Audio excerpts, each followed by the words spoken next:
চলে যে নৌকা চালায় উদ্যাম ঝরে, রুস্তম শেখ ঢাকার রিক্সাওয়ালা, যার ফুসফুস এখন পোকার দখলে।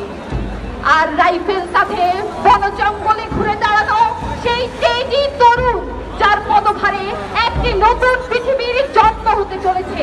সবাই অধীর প্রতীক্ষা করছে তোমার জন্য, হে স্বাধীনতা।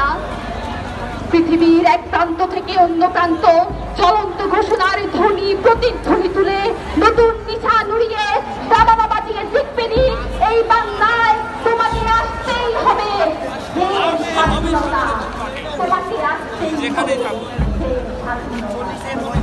তারা কিন্তু কোটা সুবিধা পেয়ে গেছে, তাদের নিয়ে আমাদের কোনো দ্বন্দ্ব নেই।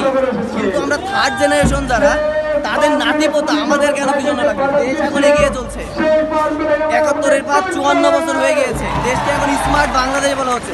এখন কেন কোটা লাগবে? হ্যাঁ কোটা লাগবে, প্রতিবন্ধী কোটা কিছু কিছু লাগবে, নারী কোটা আছে। ঢাকা বিশ্ববিদ্যালয়ে যে নারী পড়ে, সুনামগঞ্জে বন্যার ভিতরে যে নারী আছে, তার তো একরকম সুযোগ সুবিধা পাচ্ছে না, তাদের কিছু কিছু কোটা দেওয়া যায়।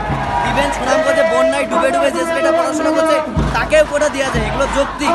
কিন্তু স্বাধীনতার ৫৪ বছর পর ৫৬% কোটার ভিতরে ৩০% আমি নাতিপোতাদের কেন দিব? এটা হচ্ছে প্রশ্ন। আর একটা কথা আসছে যে বিসিএস এ ফ্রিলি রিটেন দেওয়ার পরে ভাই ভাই গিয়ে কোটার কথা আসে। এখন কথা হচ্ছে হ্যাঁ আমি ফার্স্ট হলাম, তিনি 30 বা 30-এর ওই পাশে থাকলো, চাকরিটা পাওয়ার দাবি কিন্তু আমার, আমি প্রথম হয়েছি। কিন্তু 30-এর ওই পাশে 75, 100, 120 উনি আমার আগে চাকরি পেয়ে যাচ্ছে। আমার কি বাবা মা নেই? আমার কি পরিবার নেই? আমার কি স্বজনপ্রীতি নেই? আমি কি দেশের সেবা করব না? নাকি আমারও ওই মুক্তিযুদ্ধই করতে হবে? এখন তো দেশে শান্তি বিরাজ করছে, আমি তো যুদ্ধে যেতে পারবো না, আমি তো এখন সার্ভিস দেবো, আমাকে সুযোগ দিক। সুযোগ তো দিচ্ছে না। ধন্যবাদ ধন্যবাদ।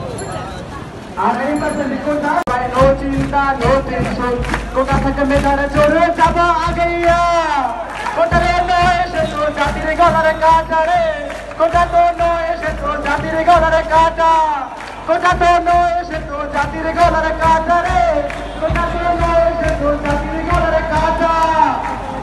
আর এই পাশের কোটা দাঁড়িয়ে কথা শোনা, আধারের পরিবর্তন দিয়ে বাতিল কইরা, আড়াই পাশের কোটা দাঁড়িয়ে কথা শোনা, আধারের পরিবর্তন দিয়ে